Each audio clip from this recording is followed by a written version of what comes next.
Hello student. आज के इस वीडियो में हम लोग पुनः अव्यय को पढ़ेंगे। देखिए, अव्यय यानी जिसका व्यय न हो उसको हम अव्यय कहते हैं। तो अविकारी शब्द या अव्यय दोनों एक ही होते हैं,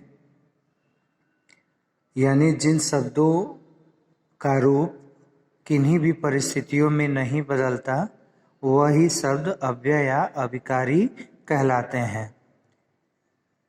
जिन शब्दों पर लिंग, वचन, कारक आदि का प्रभाव नहीं पड़ता, वह अपनी सामान्य स्थिति में बने रहते हैं, उनको ही हम अव्यय या अविकारी शब्द कहते हैं। बच्चों, अब तक आपने सीखा कि संज्ञा, सर्वनाम, विशेषण तथा क्रिया शब्दों का रूप लिंग, वचन, कारक के कारण परिवर्तित हो जाता है, इसलिए इन्हें विकारी शब्द कहा जाता है, यानी इनके अंदर विकार उत्पन्न होता है। संज्ञा, सर्वनाम, विशेषण तथा क्रिया शब्दों के ऊपर लिंग, वचन, कारक आदि का प्रभाव पड़ता है, इसलिए ये विकारी शब्द हैं। लेकिन जिनके ऊपर इनका प्रभाव नहीं पड़ता, अर्थात इनके प्रभाव से उनमें कोई भी विकार या परिवर्तन उत्पन्न नहीं होता, उन्हें हम अविकारी कहते हैं। अविकारी यानी जिसमें विकार न हो। अर्थात हम ये कह सकते हैं कि जो शब्द हर परिस्थिति में एक समान रहते हैं तथा जिनका रूप कभी नहीं बदलता, उन्हें अव्यय या अविकारी शब्द कहते हैं। अव्यय के भेद देखिए, अव्यय और अविकारी ये दोनों एक ही बातें हैं। अव्यय या अविकारी शब्द दोनों एक ही होते हैं। अव्यय के भेद, अव्यय कितने प्रकार के होते हैं? तो अव्यय के 5 भेद होते हैं। 5 भेद में पहला आपका जो है वह क्रिया विशेषण, दूसरा संबंध बोधक, तीसरा समुच्चय बोधक अव्यय, चौथा विस्मयादि बोधक और 5वां आपका है निपात। क्रिया विशेषण देखिए, पहला अव्यय जो है वो क्रिया विशेषण। क्रिया विशेषण क्या है? जो शब्द क्रिया की विशेषता बताए वो क्रिया विशेषण है। जो अविकारी शब्द क्रिया की विशेषता बताते हैं तथा उसके बारे में जानकारी देते हैं, उन्हें क्रिया विशेषण कहते हैं।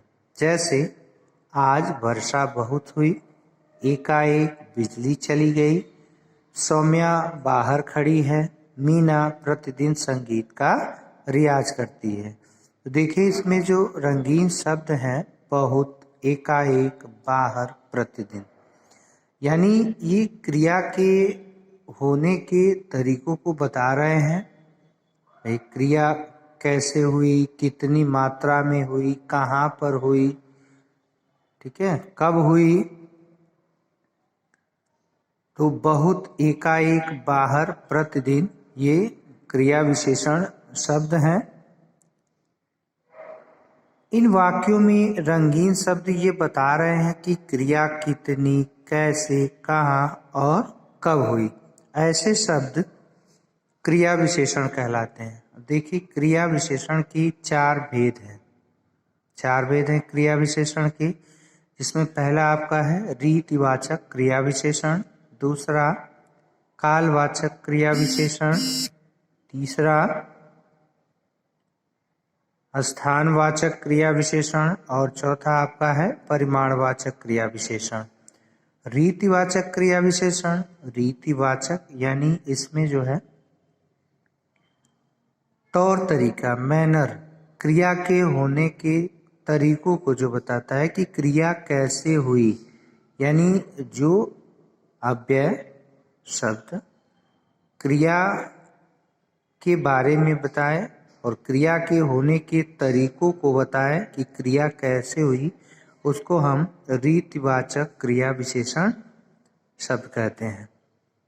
कालवाचक क्रिया विशेषण, भाई जो शब्द क्रिया के होने के समय का बोध कराए वह कालवाचक क्रिया विशेषण है।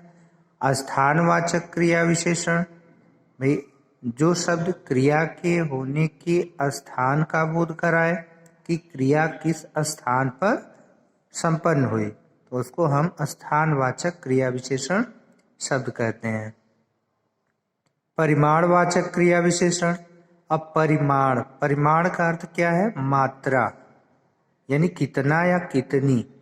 तो ये शब्द क्या करते हैं? क्रिया के होने की मात्रा को बताते हैं कि क्रिया कितना या कितनी मात्रा में हुई है। यानी इसको हम क्या करते हैं? प्रश्न भी कर लेते हैं इसको पहचान करने के लिए। जैसे रीतिवाचक क्रिया विशेषण की पहचान के लिए हम क्रिया से पूर्व कैसे करके प्रश्न करते हैं, उत्तर मिल जाता है। कालवाचक को क्रिया से पूर्व हम कब लगा करके प्रश्न करते हैं, उत्तर मिल जाता है। और परिमाणवाचक में कहाँ हुई करके प्रश्न लगाते हैं, क्रिया से कहाँ करके प्रश्न लगाते हैं। स्थानवाचक क्रिया विशेषण का बोध हो जाता है। कितनी हुई, अगर परिमाणवाचक है उसको पता करना है तो हम कितनी करके क्रिया से पूर्व प्रश्न करते हैं तो हमें उत्तर मिल जाता है। तो आइए इसके पहले भेद क्रिया विशेषण।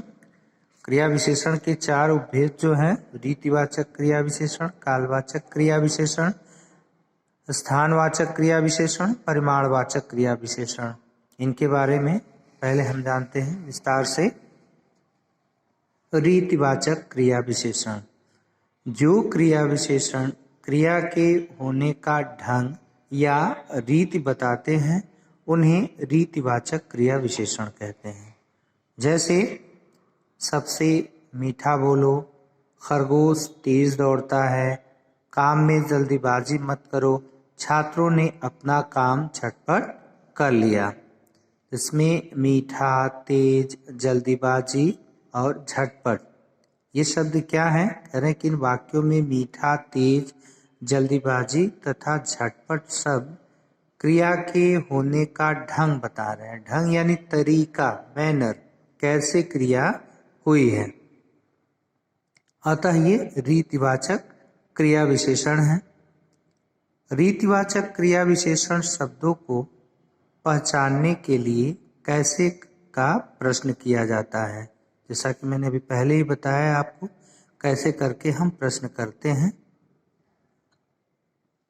कुछ रीतिवाचक क्रिया विशेषण शब्द इस प्रकार से हैं: जल्दी जल्दी, ध्यानपूर्वक, सावधानीपूर्वक, सहसा, धड़ाधड़, सुखपूर्वक, झटपट, अचानक, एकाएक, शीघ्रता, शीघ्रता से, जैसे जैसे, प्रेम पूर्वक, नियम पूर्वक, शांति पूर्वक, कठोरता से, प्यार से आदि। दूसरा आपका है इसमें कालवाचक क्रिया विशेषण। कालवाचक क्रिया विशेषण भाई जो क्रिया के होने के समय का बोध कराए उसको हम कालवाचक क्रिया विशेषण कहते हैं। जो अविकारी शब्द क्रिया के होने का समय बताते हैं उन्हें कालवाचक क्रिया विशेषण कहते हैं। जो अविकारी शब्द क्रिया के होने का समय बताते हैं उन्हें कालवाचक क्रिया विशेषण कहते हैं। उदाहरण देखिए, मैं कभी कभी घूमने जाती हूँ, दीदी प्रतिदिन व्यायाम करती है, सदा सत्य बोलना चाहिए, माँ परसों जयपुर जाएंगी। कभी कभी, प्रतिदिन, सदा, परसों, सभी क्या है? क्रिया के होने के समय को बता रहे हैं। कभी कभी घूमने जाने की क्रिया कब, कभी कभी।